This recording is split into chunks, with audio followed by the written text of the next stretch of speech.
Hey, I'm Pastor Clarence E. Stores Jr., proud pastor of the Morris Hill Baptist Church, better known as, going forward, Mars Hill Anywhere.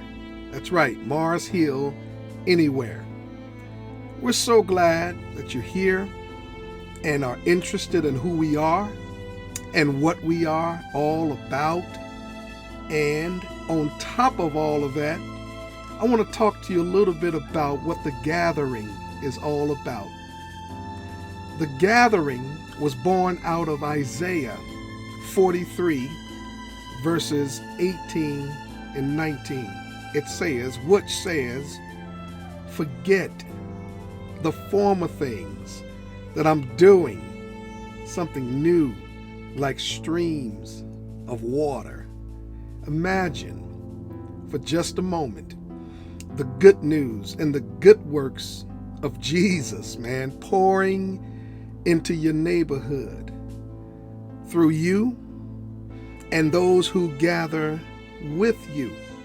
Matter of fact, Scripture likens God's people as the gathering, the called out ones. So I want to talk a little bit about how the gathering works.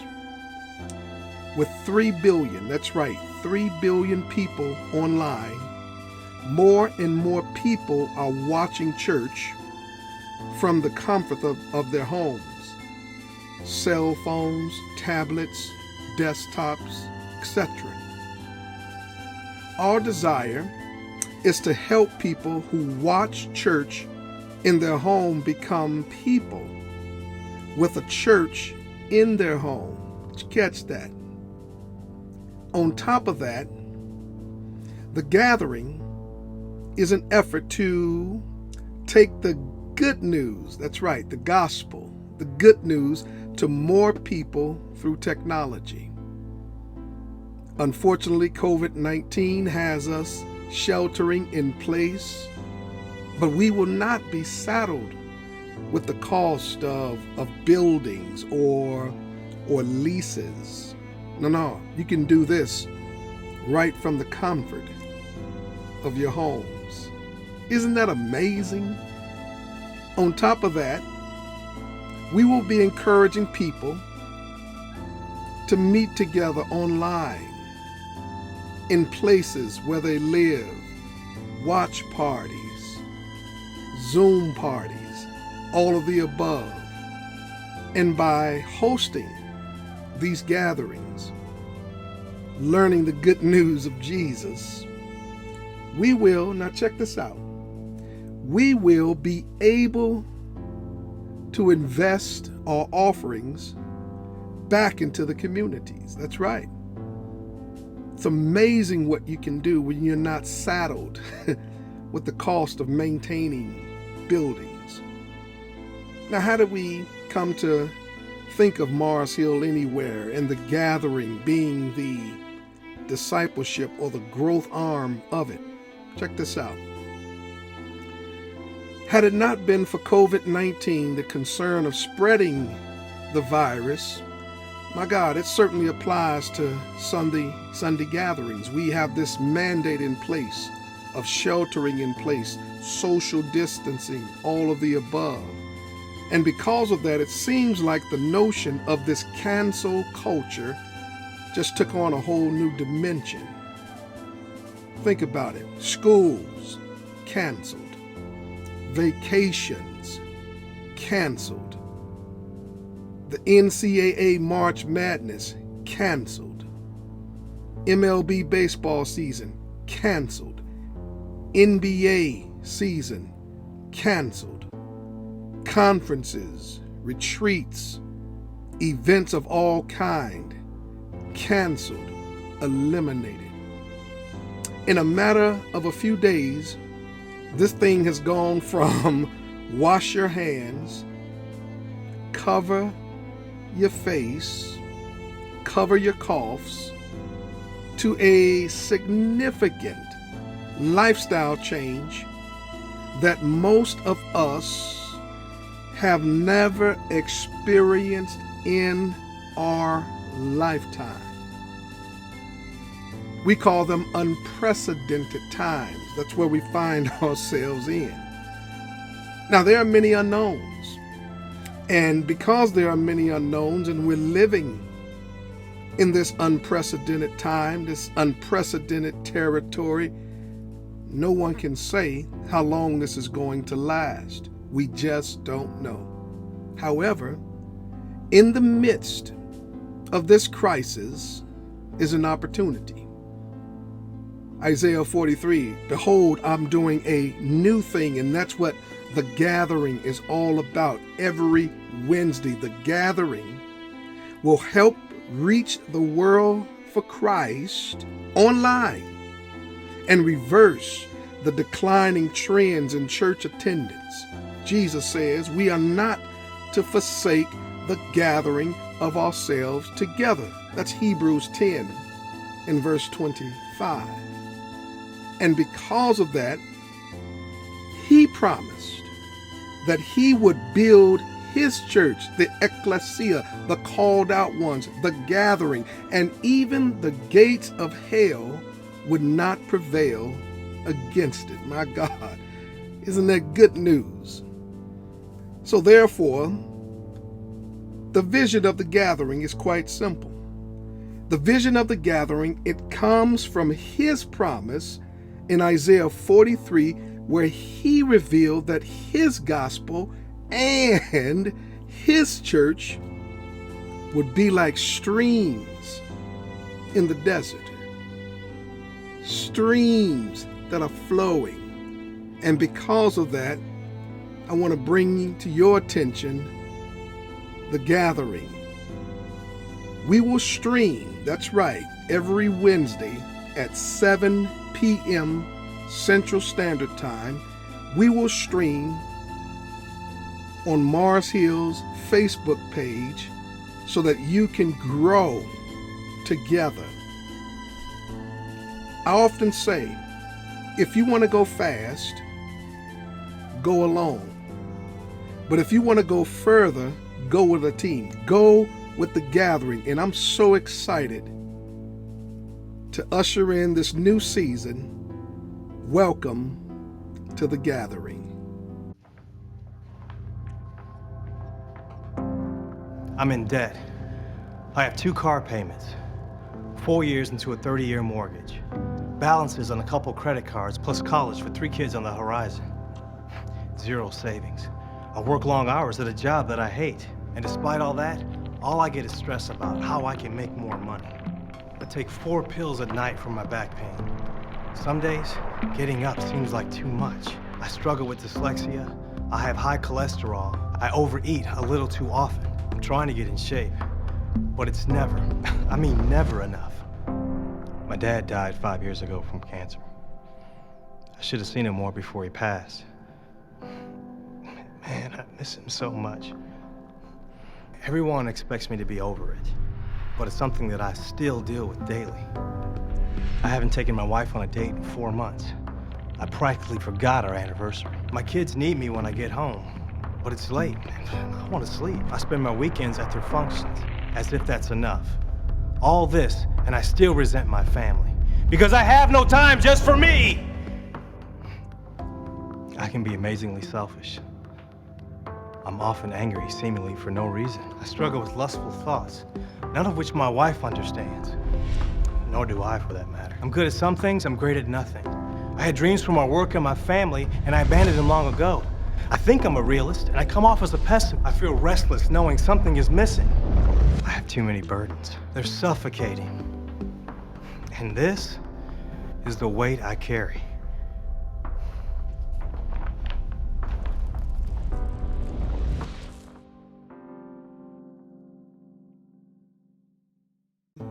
I am excited about my new series that I'm kicking off called Uncertain, the Church During Difficult Times.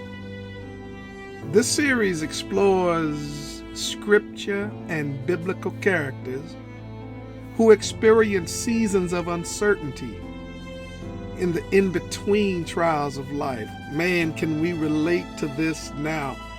We're not alone. Think about this. Scripture leaves breadcrumbs. We have Job, Daniel, Abraham, Paul, and the disciples. They all experienced times of frustration, pain, suffering, and difficulties in life. Now, we too experience these difficult times, and it's vital, absolutely crucial, that even in the midst of hard circumstances, the church relies on God to carry us through. So today, I want you to sit back, relax, get your notes, and I want to talk about how to keep stress from stressing me out. What better time than right now? How to keep stress from stressing me out. Now, think about this. I'm going to ask you this question, and I want you to be honest. Are you stressed or stressed out right now? Because we're sheltering in place. My goodness, man, that can be potentially stressful. Here's what I know about stress. Stress is one of those things that's triggered by a threatening situation or any major changes in life. We're going through major changes in life with this COVID-19 coronavirus. The essence of stress is when you're placed in a situation where you're not sure you have enough money, not sure how to handle what's coming at you. And it's stressful not knowing the unknown. But we know someone who knows the unknown.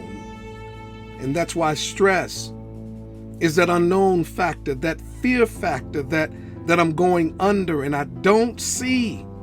Think about this. I don't see any light at the end of the tunnel. Now, here's something I would like to suggest, something that I would like for you to think about, something that I want you to grasp. Get a perspective on the issues that come at you and how you behave or how you respond to the difficult and the different changes and challenging situations. My goodness, when you think about it,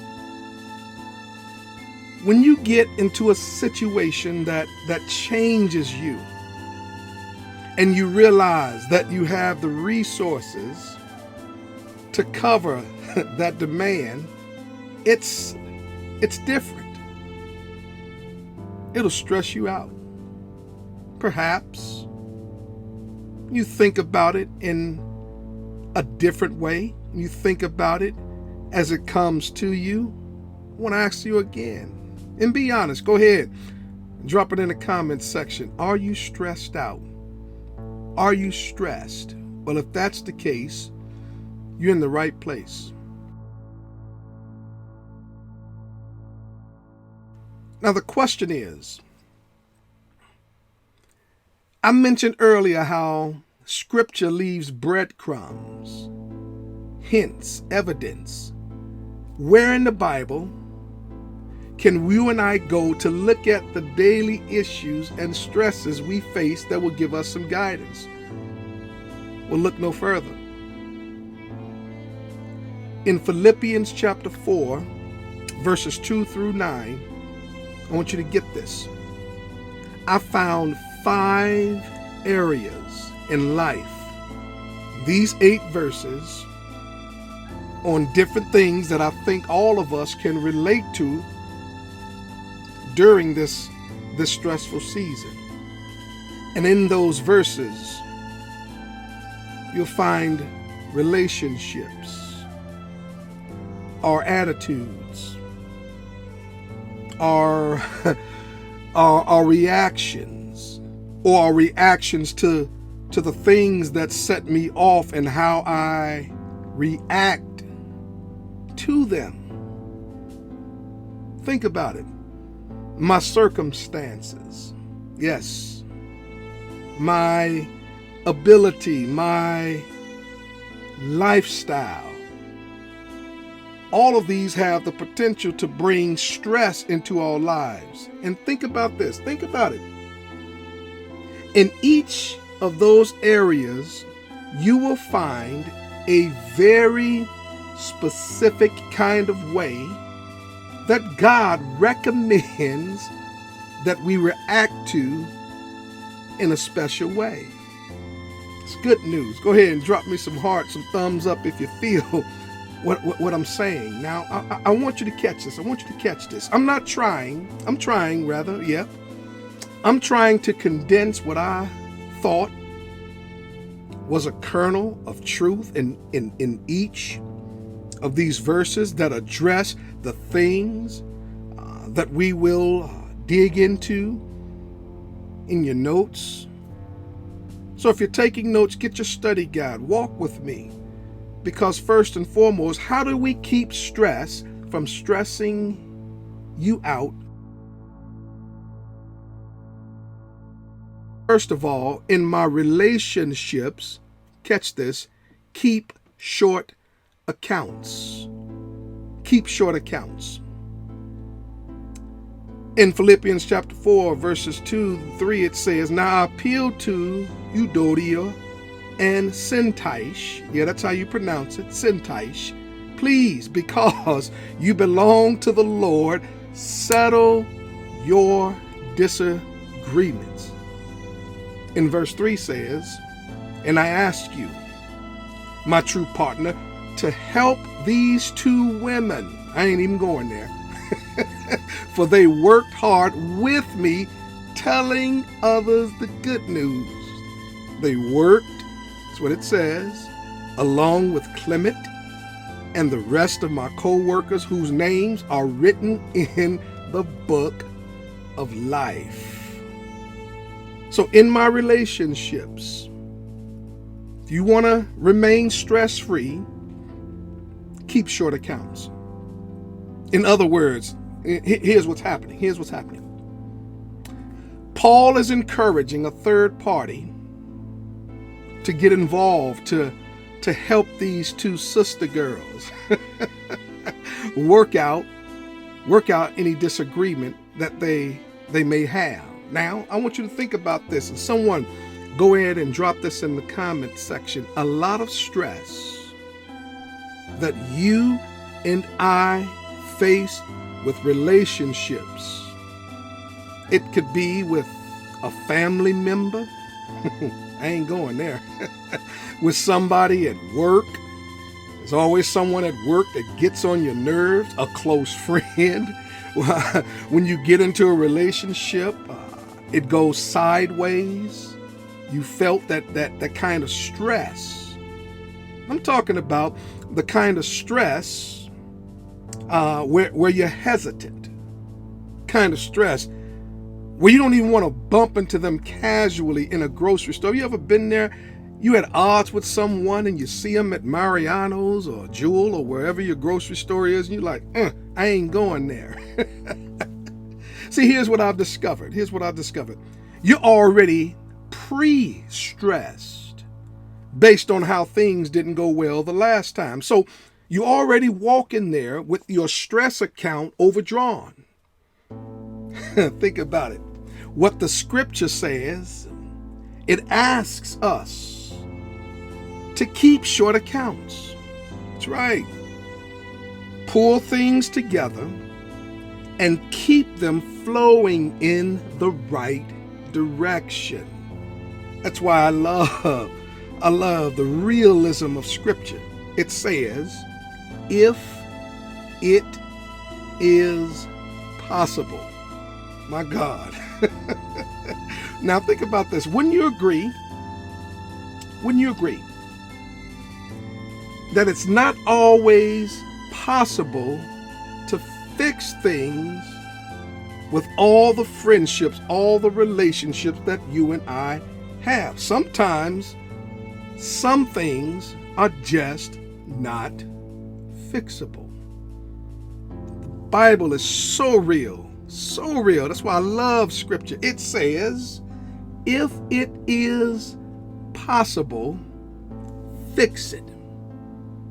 It even defines it even further. It says, if it is possible, as far as it depends on you. Here's the good news. Here's the good news. Or before I get to the good news, I want you to write this down. I want you to jot this. I want you to drop in the comment section. You can't guarantee how the other party is going to respond. You can't. But you can guarantee what your response is going to be. You're only responsible for your half. You keep relating in a positive vein. Do you?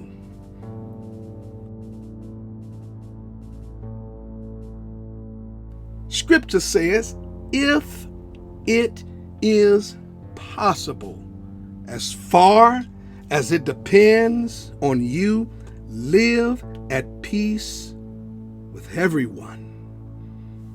So that means it may not happen. It may not be possible. Not every relationship that we have is going to be healthy. Don't let it stress you out. We were taught, and here's the thing about being a believer. Now, we were taught that since you are a believer, that you ought to love everyone. And we would get stuck in a sick relationship, an abusive relationship, an overbearing relationship, and have no way out. Because until today, no one taught us in a larger context. Until today, no one brought it to our minds until today. That's why scripture is liberating. And I had to learn sometimes people do take advantage of you. And you know who they are.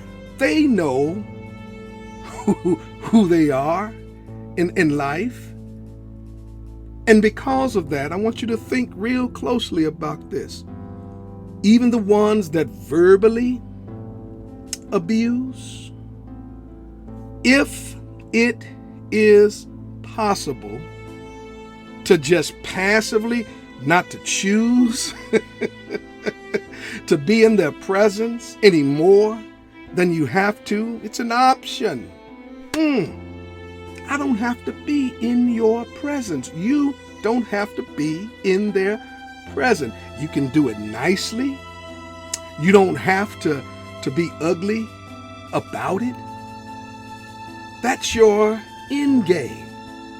And I want you to say this. I want you to repeat this after me. Matter of fact, I want you to type it and drop it in the comments section. I give myself permission in certain situations not to be ugly or less than respectful, but passively saying, I don't know if I'll be able to make that work. And that's okay. That's okay. Remember, if it is possible, as far as it depends on you, live at peace with everyone. That's Romans 12 and verse 18. My God, isn't that liberating to know that? Isn't it relieving stress, that pre-stress? When we talk about living in peace in relationships, sometimes we give the impression that living in peace, whatever the cost, is always the best thing. And that's absolutely not true. Think about this. Sometimes, it's worth wrestling with the kind of stressing the relationship to get the very best. Sometimes. Now I want to let you know where I stand. I don't believe at peace at all costs. No, I don't believe that. Let me tell you what I do believe. Someone dropped this in the comments section. I believe in peace for the right reasons. So I challenge you. Keep short accounts and keep those things growing. Did you catch that? When you have happy relationships, it's easier to be a happy person. My God, when you have happy relationships, it's easier to be a happy person. So in my relationships, not only must we keep short accounts, but secondly, regarding my attitude, always choose joy.